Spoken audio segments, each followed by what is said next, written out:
Hey friends, if you wish to fix the error, the file or folder does not exist, unable to move or rename in Windows 11, then please watch this video.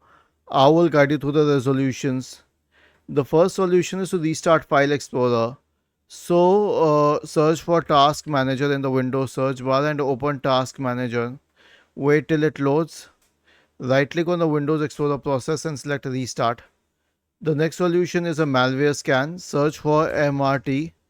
Go to MRT or the malware removal tool, and then you can click on next, select full scan, click on next once again and let it run through. The last solution is to update Windows. So right click on the start button, select settings, go to Windows Update, click on check for updates and let it run through.